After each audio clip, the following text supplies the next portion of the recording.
So we take this time in prayer meditation to just absorb the oneness of God and to allow that oneness to permeate out through us. Because if you truly believe in that oneness, then you know that the person next to you, the person beside you, behind you, in front of you, you are one with.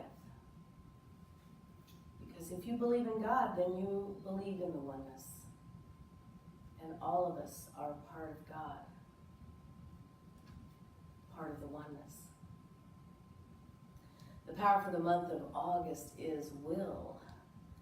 And that's kind of a tricky one for some people, because we love to have our own will be what we think we want in life. But when we open up to that oneness, to that idea that God is in the midst of each and every one of us, then God's will becomes our will, all in the same breath. And if we follow that, then we allow God to guide us. We allow God's will to be the one to direct us for the highest good. So when we get ready to choose or determine what we want in life, if we stop for a moment in prayer and meditation and take that breath and align with that oneness, that will of God that is within us, the direction becomes clear and easy and full of grace. So today, as we enter this time of quiet, time of silence, the time to commune with God, I invite you to just think about God's will and your will being one. Choose one of those words, choose all those words, whatever works for you. The power of will allows you to choose. So maybe even you want to just focus on the word will and allow that to move through you as we enter a time of quiet, a time of silence.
So I invite you to take a breath.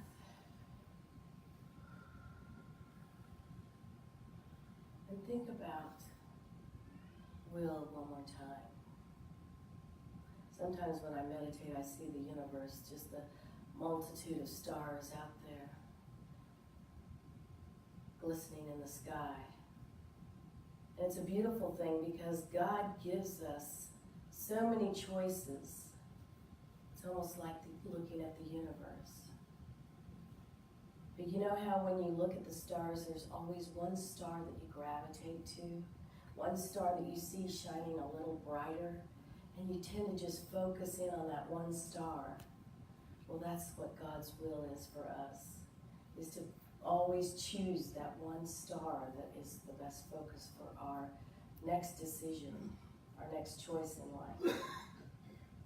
So as we go forth today, we can know that in a breath, in a moment, in a time of prayer and meditation, we can make a choice for our highest good by aligning in the oneness.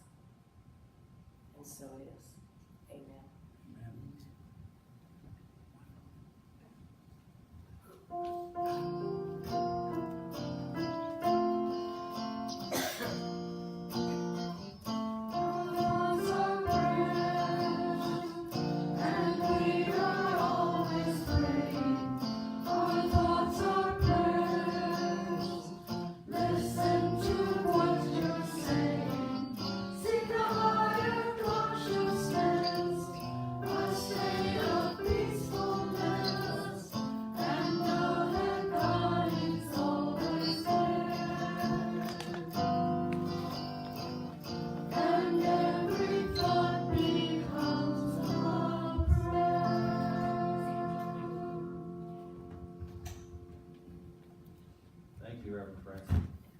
Meditation.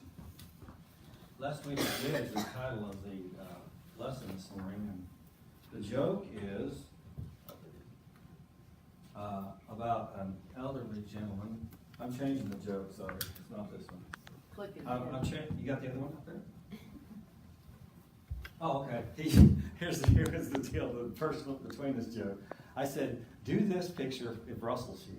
For the joke, because I told you last week I was going to say a joke if Russell was here, and one if he wasn't. Well, he isn't here again, so I'm going to hold that joke off. This is the one I'm going to give.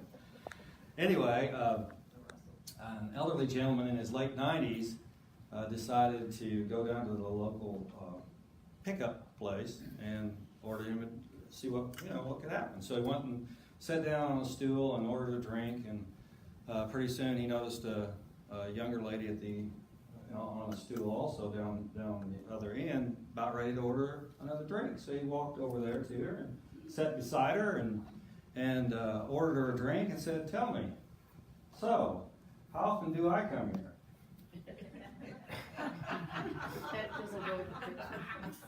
How often do you come here is the pickup line. Yeah. Okay. And then he's older, he's pretty. Okay.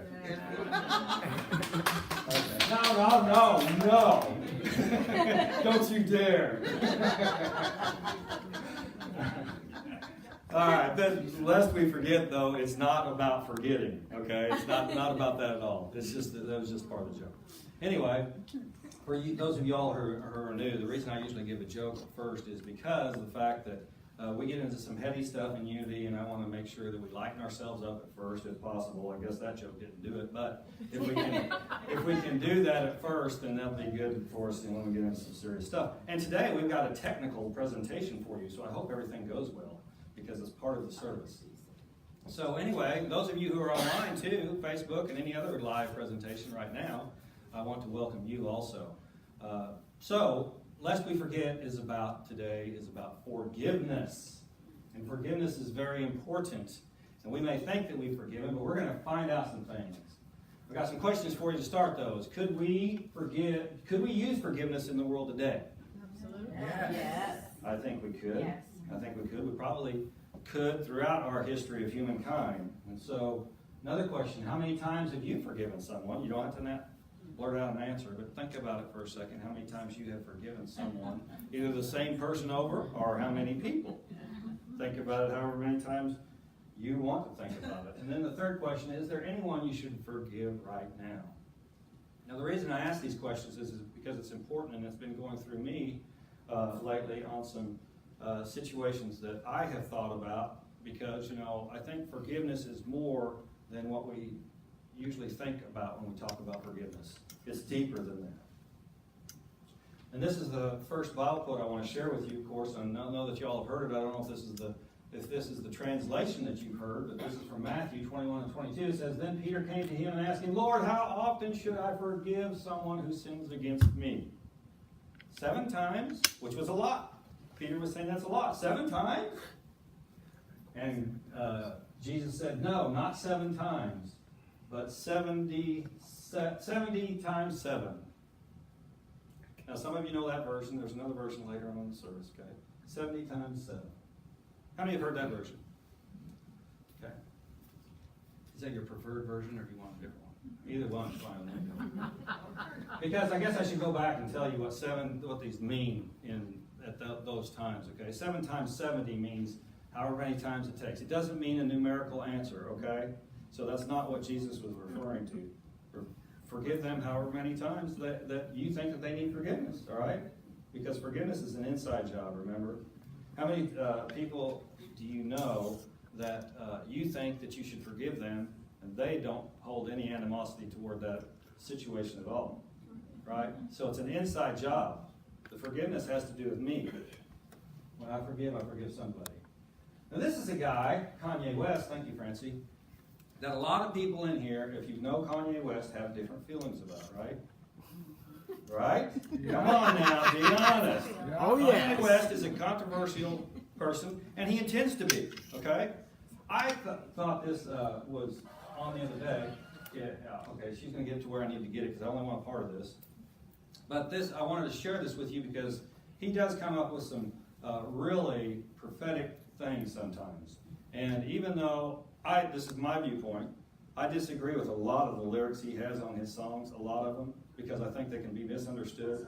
But if you ask him about the lyrics, then it really means something cool. Okay, so I want you to listen to what he says. This might need to be turned up, Sam. Yeah, I've got it. That's perfect stuff.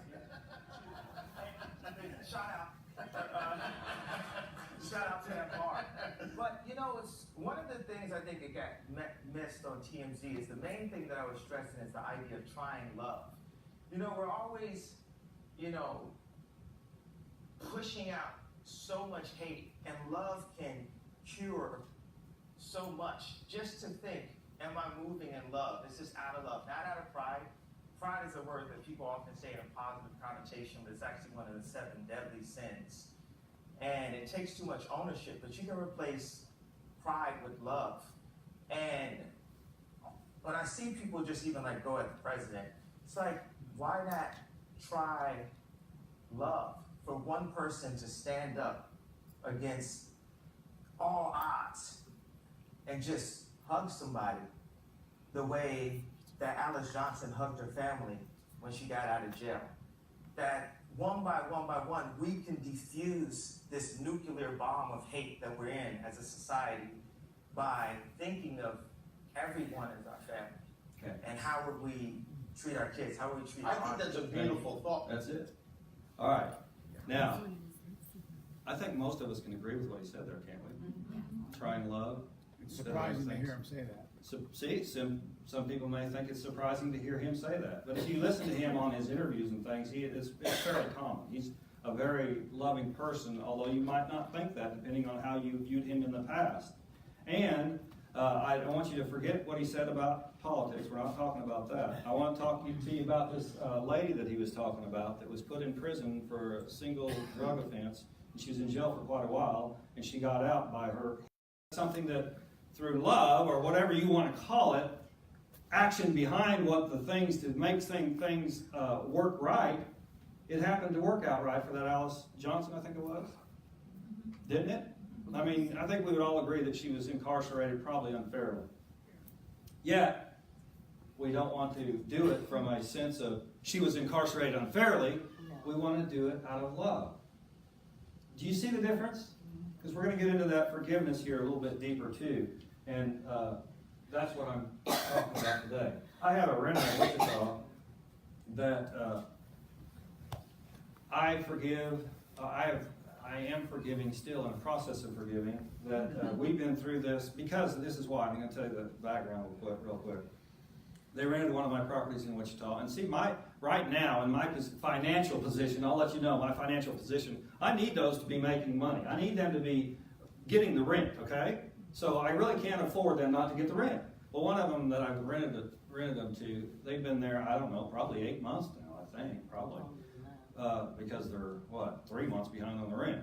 But every time I talk to them about it, okay, well, they put some toward it, and some, and it's not, and legally, I'm not supposed to accept the partial payments. But I do to try to help them, and then the last one, 3 weeks ago, we said, well, let's figure out something else that you can do. They said, okay, I'll give you $250 a week. Well, they gave it the first week, the second week it was $200, the last week it wasn't anything. Okay? Well, it's been my experience, and I know that people might not agree with this, but it's been my experience that I am not helping anyone by letting them get away with that. I am enabling some people. And it's not that I want to boot somebody out. I would want them to stay and pay the rent. That's all I want, because these are houses that I have there that the government says I should be making about 2 times what I charge rent. I don't know if you ever own a house that you rent, at the end of the year, your taxes, the government will say, do you want to know what you're supposed to be renting this for? And you can look at it. And I look at it as double what I rent those for, okay? I don't think that they're taking into account the Wichita market, but, whatever. So, anyway, I'm proceeding with what I have to do to get them out, to get somebody in there that's going to pay for it. Because I personally can't afford to pay them, pay for their rent anyway, okay? So it's not really a choice I have from a financial sense. But in that, I have to do that out of love. And it sounds so crazy. You're going to boot somebody out of their house from love. Well, yeah, it is. Not only love for them, but I have to do it for myself, right? I can't beat myself up for somebody else not following through on what their obligations are, right? Okay? So I have to forgive myself and forgive them at the same time. During it, it's a lot harder than it is after the fact. Our words are not as important as our thoughts, but they are very important because of the fact that they convey to other people what we're thinking. And that's where I think that Kanye West gets, at least for me, Kanye West gets a little confusing. I mean, when you see him live and things, he's a really cool guy, he's very loving, and I think that is the crux of him. That is who he is actually as a spiritual person. Yet you listen to some of the lyrics of his songs. His latest song is I Kill Myself. Or something like that. I murder myself. You know the latest song? Anybody know the latest song? I kill myself. Anyway, and it's about killing himself. But and I was telling Bill this morning, I said, what if though, since I'm looking at it from my viewpoint, what if the kids nowadays talk that way and mean something totally different? Because that record will be a multi-million seller. Okay? It's not going to be going out there and nobody's going to listen to it. People are buying that off the shelves. So it's meaning something to somebody, right? And I'm hoping it's not meaning that all those millions of people are going to go out and kill themselves, right? So it means something else than what the lyrics are, huh? He explained what it meant. Explain what? He explained what it meant. Yes, he explains what it means, but you don't get that on the record. You know what I'm saying? You don't get what he says. What I meant by that was, you just get what the lyrics say. So our words are important. They are important. They're very important. Yet they're not as important as our thoughts that created the words. Because we are always planting seeds with our thoughts. We're always planting seeds. In our own fertile God's garden in our brain, we're planting them there, but we're also planting them outside of us. When we pray for people for health here, this congregation is extremely good about health results on different people that we pray for. Why is that? It's because we're coming from that idea of love and forgiveness. We're not holding anything back when we give our thoughts of health for someone, are we? When we wrote down those people that we want prayer for, I hope not. Here's how you can stop a prayer, though. And it's easy to do, and it's something that we have to practice sometimes to get over it, is we can pray for somebody, I'm praying for so-and-so because they're a drug addict. Okay, that's not really praying for someone. That's a way to kill a prayer. How do we pray for someone that we see that needs help? I see this person as clean and as perfect, living a perfectly healthy life. See them in the vision that you want that they can be in. Because that is the truth of who they are. They may not see that truth right now. They may not see that. Yet it is up to us that see that. And it's easier for us to do that for other people than it is for ourselves sometimes. And forgiveness is so interesting because it's important to not only forgive someone on the outer, but forgive someone on the inner. Because sometimes we don't do that. In fact, another part of Kanye West's interview that night was he said, I have a cousin that committed murder and is in jail for life. I still love him as much as I ever did, but he made a big mistake. But that doesn't stop us from loving that person, does it? Right. See, when the horrible thing about somebody getting killed or somebody dying is that sometimes, especially when you're the perpetrator doing it, or when we get mad and we want to physically do something to somebody, we forget that is, if it's a female, that's a daughter of someone. That's probably could be a sister of someone, could be a mother to someone.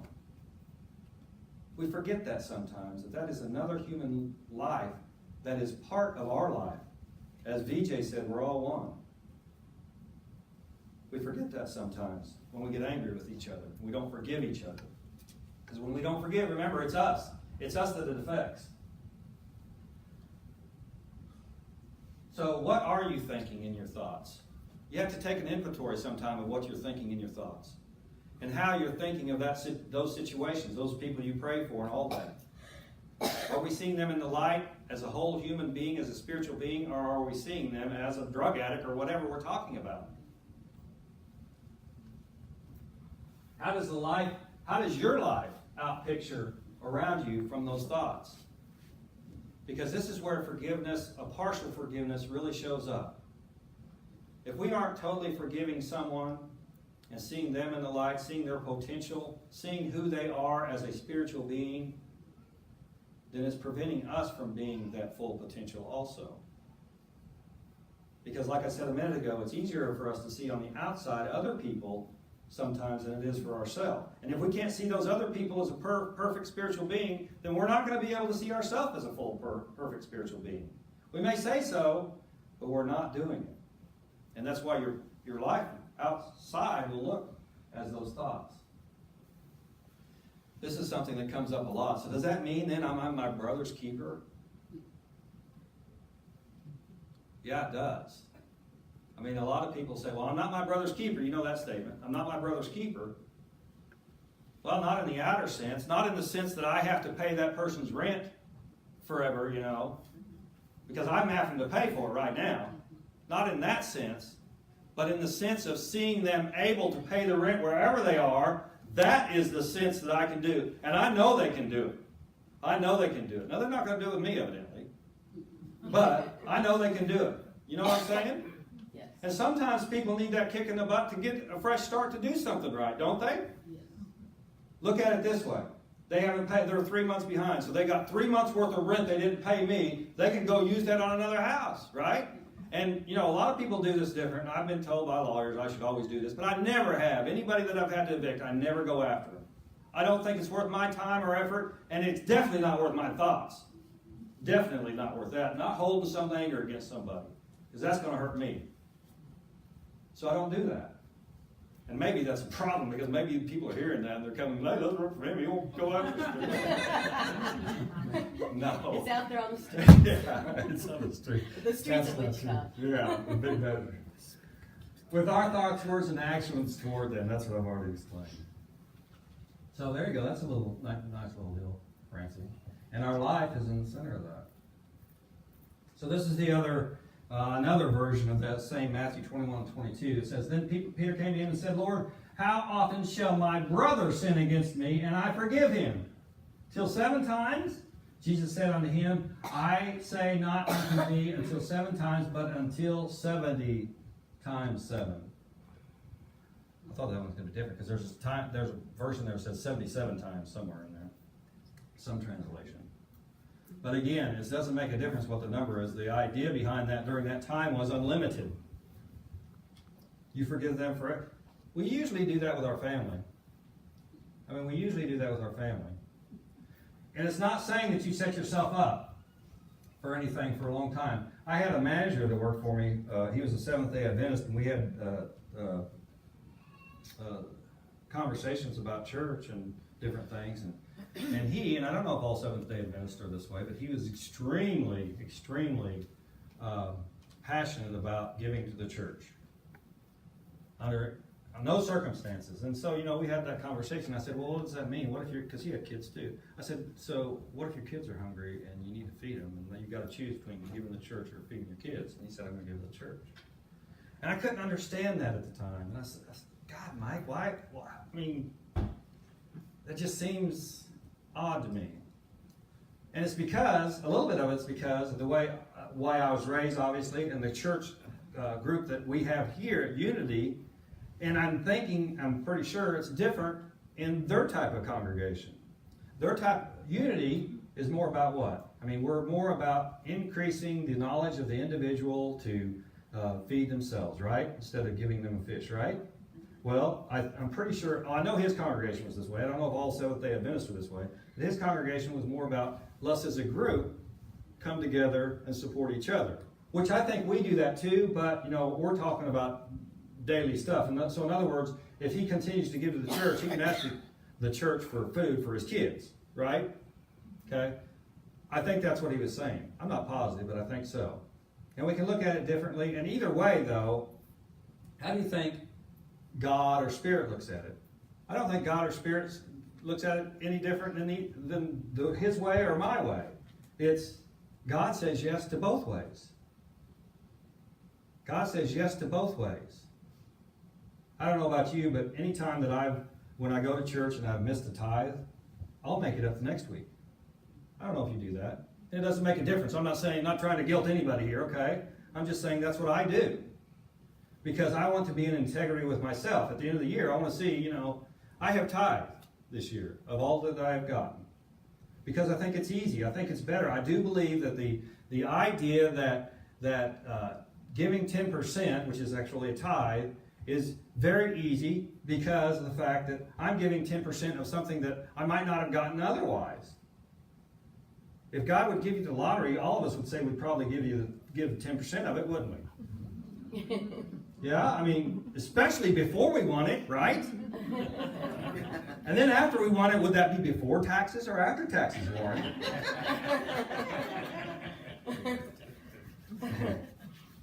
Okay.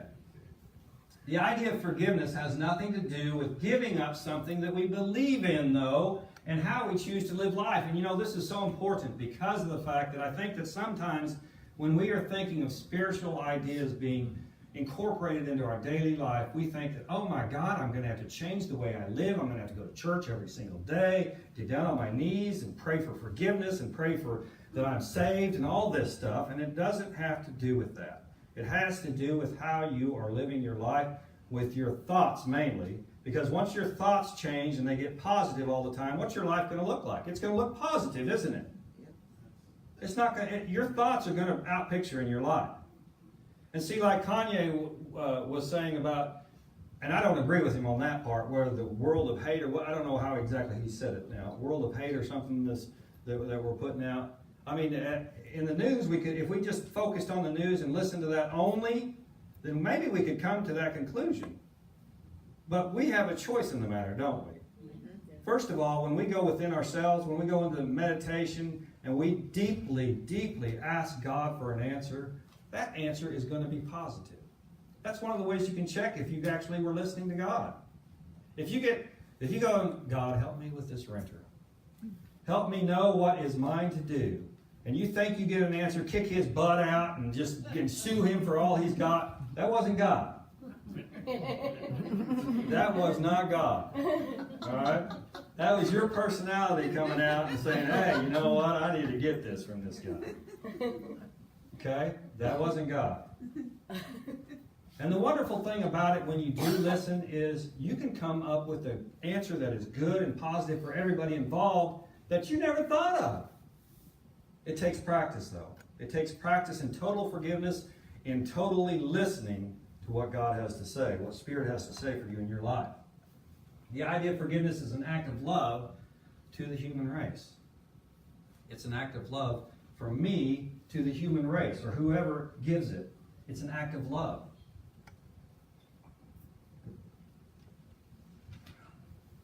It is through forgiveness that this is from The Revealing Word, Charles Fillmore. It is through forgiveness that true spiritual healing is accomplished. Forgiveness removes the errors of the mind, and bodily harmony results in consonance with divine law. If you like that type of verbiage, which I do, that can make a lot of sense to you.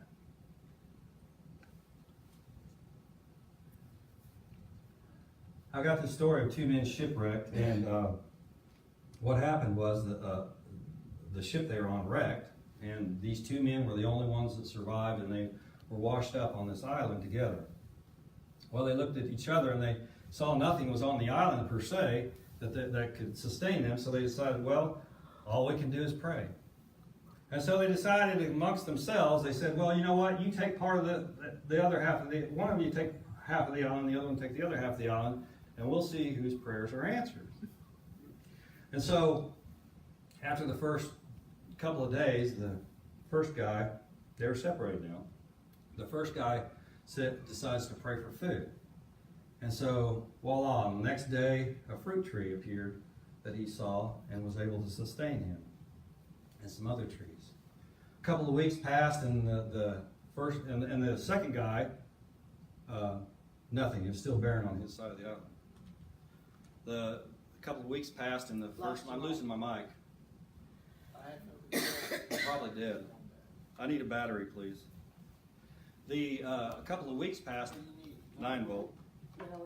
No, double A's. Anyway, I apologize.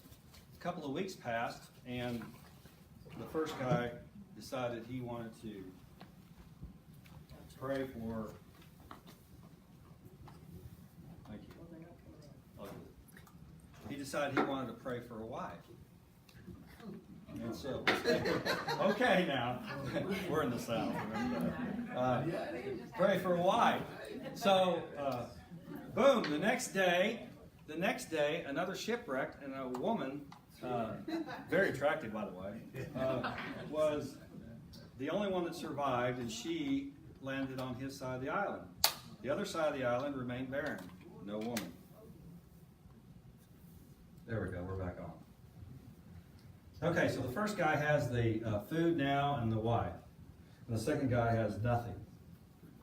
And so after the wife, a couple of days lasted, and he said, well, I really need to figure out how to get a house and things. So he prayed for a house and things and to sustain them both. And boom, the next day he found all this stuff that he could build to make his house and things. Well, after a while, the guy said, you know what, I need to pray to get off this island. My prayers are working so well. The second guy on the island had nothing. And so the first guy prayed to get off the island. And boom, the next morning, a ship was docked outside his side of the island, and he and his wife rowed out to the ship, and they got on the ship, and they decided to leave. And then he heard a big, loud voice say, whoa, wait a second, why are you leaving the guy on the other side of the island that was shipwrecked with you? And he said to God, he said, God, I have very strong prayers. I appreciate you. I've been blessed so much. And you have given me my prayers that I've asked for, yet you have not given him anything, so I think that he probably deserves to stay there, don't you? And God said, well, what do you think he's been praying for? And he says, I don't know, but it hasn't worked. And God says, what he was praying for was all your prayers to come true. Just think of that. That's what we do when we pray for people on the prayer list. They may not know right now that they need some prayers. They might not be able to see that. They may be that deep into it. But by praying for someone and forgiving them fully, we can spark something in them that tells them, you are a spiritual being. You deserve everything good in life. You don't have to live in squalor. You don't have to not have a job. You don't have to not have anything in your life that you desire. Because God is in you as God is in the person that you think has everything. And God doesn't lack in anything. You don't have to take from somebody to get yours. It's all there for you. Every one of us. This is also from the Revealing Word. Our first work in any demonstration is to contact God. Therefore, we must forgive all men their transgressions. Through the divine law of forgiveness, we cleanse our minds so that the Father can forgive us. This isn't a pleading prayer. This is just making us, like I was trying to explain earlier, full or empty of any type of remorse, any type of holding something back from somebody else, any type of anything that will prevent us from getting full from God or from Spirit. We have to make room, and it's up to us to have the blessings of God. We have to make room. We can't just expect, I'm going to go to work the same way every day, the same way, and something to be different. You know what I'm saying? It doesn't work that way, does it? It takes each of us to live in a world that works for all. Each of us have to be pure. I'm going to use the word pure. Pure in our thoughts. Good in our thoughts. To make a world that works for all. And it begins with each one of us as individuals choosing to live in a world that works for us no matter what the outer looks like. I think it's amazing how sometimes we get caught up in, as far as personalities, get caught up in, oh my God, the news is so bad. Can you believe that these things are happening in the world? It's never been worse. Wrong. That's not true. We have the ability now, by a lot of different types of media, to see everything that's going on. But it's been worse before, believe me. It was worse before. Think of something in history, the Dark Ages or whatever. It was worse then. A lot worse. We have the ability now to change that. We have the ability to change the news, in fact, if we choose to do so. This is a song we're going to sing, or we're not going to sing it, but we're going to have special music that I hope you really enjoy. Francie put a lot of work into this, and I hope you enjoy it because it goes along with my message today. So I want you all to be blessed by just knowing that the Christ within you is all you need. God is there all the time for you, and you are blessed. So be a blessing. Let's listen to the song. Robert Palmer, I don't know if you remember him. The late. He's been around a long time, but this is... He died. Did he die? Yeah, he died like 5 years ago. Oh, really? I did not know he made this transition. Yeah, I seen him.